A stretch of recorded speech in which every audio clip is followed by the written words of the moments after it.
2025년 7월 9일 새벽 기도에 오신 여러분의 주님의 이름으로 환영합니다. 오늘 우리가 함께 살펴볼 하나님의 말씀은 요한계시록 5장 1절에서부터 14절까지입니다. 제가 하나님의 말씀을 낭독하도록 하겠습니다. 내가 보매 보좌에 앉으신 이의 오른손에 두루마리가 있으니 안팎으로 썼고 7인으로 봉하였더라. 또 보매 힘있는 천사가 큰 음성으로 외치기를 누가 그 두루마리를 펴며 그 인을 떼기에 합당하냐 하나 하늘 위에나 땅 위에나 땅 아래에 능히 그 두루마리를 펴거나 보거나 할 자가 없더라. 그 두루마리를 펴거나 보거나 하기에 합당한 자가 보이지 아니하기로 내가 크게 울었더니 장로 중에 한 사람이 내게 말하되 울지 말라. 유대 지파의 사자 다윗의 뿌리가 이겼으니 그 두루마리와 그 7인을 떼시리라 하더라. 내가 또 보니 보좌와 내 생물과 장로들 사이에 한 어린 양이 서 있는데 일찍이 죽임을 당할 것 같더라. 그에게 7뿔과 7눈이 있으니 이 눈들은 온 땅에 보내심을 받은 하나님의 7영이더라. 그 어린 양이 나와서 보좌에 앉으신 이의 오른손에서 두루마리를 취하시니라.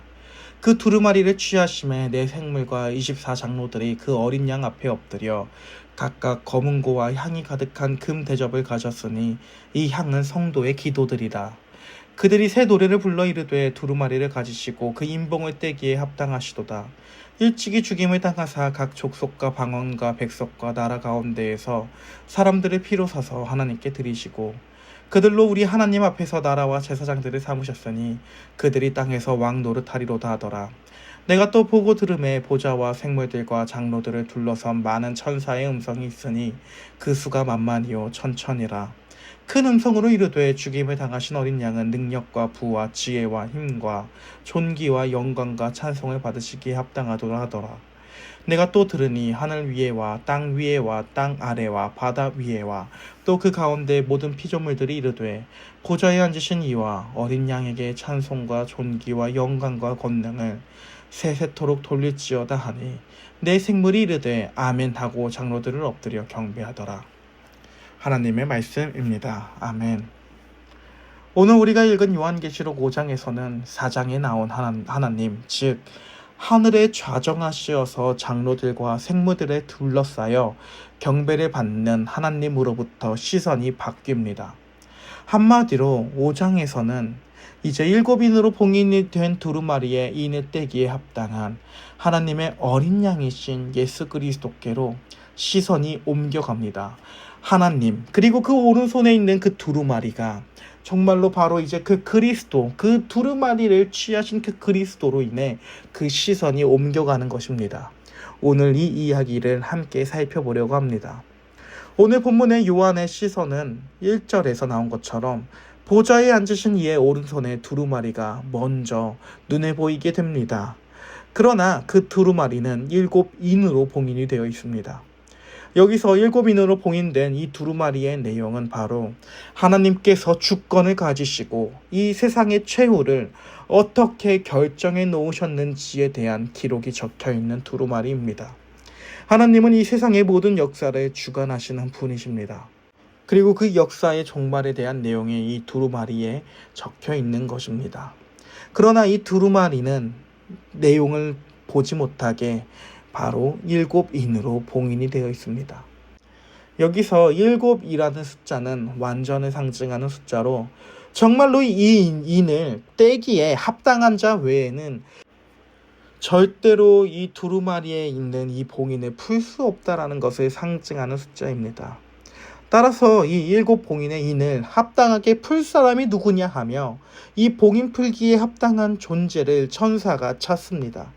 따라서 이 천사는 힘 있는 천사라는 표현이 함께 사용이 됩니다. 힘 있는 천사라는 이 표현이 나오는 이유는 바로 봉인을 풀 사람을 찾기 위해 땅끝까지 그 목소리가 힘차게 전달되어야 하기 때문에 이와 같은 표현이 사용됩니다.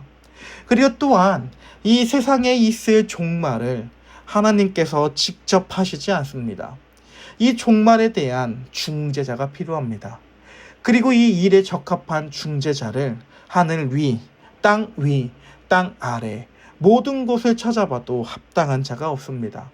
따라서 사도 요한은 크게 웁니다. 사도 요한은 마치 아무 희망과 소망이 없는 것처럼 울고 있는 것입니다. 그렇게 절망하고 있는 요한을 향해 장로 중에 한 사람은 위로를 말합니다. 그러고선 유대 지파의 사자 다윗의 뿌리가 이겼다고 말씀해 주십니다. 그리고 그 유다 지파의 사자가 두루마리와 7인을 직접 떼신다고 말합니다. 이제 두루마리를 보던 요한의 시선이 옮겨져 6절에 나온 말씀처럼 보좌와 네 생물과 장로들 사이에 서 있는 한 어린 양을 바라보게 됩니다. 그리고 그 양은 죽임을 당한 어린 양이었습니다. 그런 어린 양에겐 7뿔과 7눈이 있습니다. 이때 말하는 7뿔과 7눈은 실제로 7뿔과 7눈을 봤다는 시각적인 묘사가 아닙니다. 이때 말하는 7뿔과 7눈은 바로 인류 역사의 마지막 단계에 관한 하나님의 명령을 상징적으로 묘사하는 것입니다. 예를 들어 요한계시록 21장 18절을 제가 읽어드리겠습니다. 그 성곽은 벽옥으로 쌓였고 그 성은 정금인데 맑은 유리 같더라. 이 말씀 때문에 천국이 정말로 온통 황금과 같은 금과 같은 매우 귀한 것으로 만들어진 곳이라는 생각이 유행했습니다. 그러나 지금 우리는 천국이 정말로 금으로 만들어진 곳이 아닌 것을 너무 잘 압니다. 계시록 21장 18절에서 사용하는 이 표현은 천국이 문자적 그대로 금으로 완성되어 있다는 것이 아니라 어둠이 없는 장차 완성될 이 하나님의 나라는 이 세상에서는 감히 상상하지도 못하는 너무 좋은 곳이라고 하는 그 표현이 정금이라는 표현으로, 문자적인 표현으로 상징적인 의미를 가진 그 문자로 사용이 되는 것입니다. 마찬가지로 7뿔이 상징하는 것은 하나님의 어린 양이신 예수 그리스도가 소유한 무적의 힘을 상징합니다. 그리고 7눈은 지금 요한이 보고 있는 환상과 또 우리가 요한의 편지를 통해 보고 있는 이 환상들이 성취가 될 것이라는 것을 상징하는 표현인 것입니다. 그런 예수께서는 보좌에 앉으신 이에 오른손에 있는 그 두루마리를 이제 당신께서 스스로 취하십니다. 그리고 이 어린 양을 향하여 네 생물과 24장로들이 찬양을 합니다. 그리고 9절부터 14절의 내용이 곧 어린 양이신 예수 그리스도를 향한 찬양의 내용들이 담겨져 있는 것입니다. 사랑하는 여러분, 우리가 계시록을 통해서 계속 기억해야 할 것은 이 환상을 보는 시기는 사도 요한이 반모섬에서 유배를 당할 때라는 사실입니다. 물론 우리는 요한계시록이 기록된 시대와 달리 하나님의 섭리로 인해 종교의 자유를 얻은 이 시기를 살아갑니다. 그러나 정말로 우리가 살아가는 이 시대는 계시록의 시대와 다른 시대일까요? 사실 이 세상을 지배하는 원리는 여전히 동일합니다. 경쟁에서 이겨야 하며 1등만 기억하는 더러운 세상이라고 하는 승자 독식의 사회이고 강자들이 약자를 착취하는 것이 너무나도 당연한 그런 시대입니다. 그러나 이런 사회 가운데에 참된 성도들은 경쟁을 하는 것이 아닙니다. 오히려 약자를 위해 나의 것을 나눕니다. 남들을 짓밟으려고 하지 않고 협력을 합니다. 따라서 억울합니다. 성경대로 삶을 살아가면 우리는 이 세상에서 어쩌면, 이 땅에서 어쩌면 늘 손해를 보고 살아야 합니다. 따라서 우리 또한 이 세상 가운데 살아가며 참된 소망을 우리가 발견할 수 없습니까? 라고 하며 눈물을 흘립니다. 그러나 이 눈물을 흘리는 도중에 보이는 분이 계십니다. 바로 죽임을 당한 어린 양이 가지고 계신 7뿔과 7눈입니다. 그리고 그러한 예수께서 말씀해 주십니다. 이미 승리에 놓았다 라며. 경쟁이 지배하는 이 세상 가운데에 협력을 말하는 것은 바보 같아 보입니다.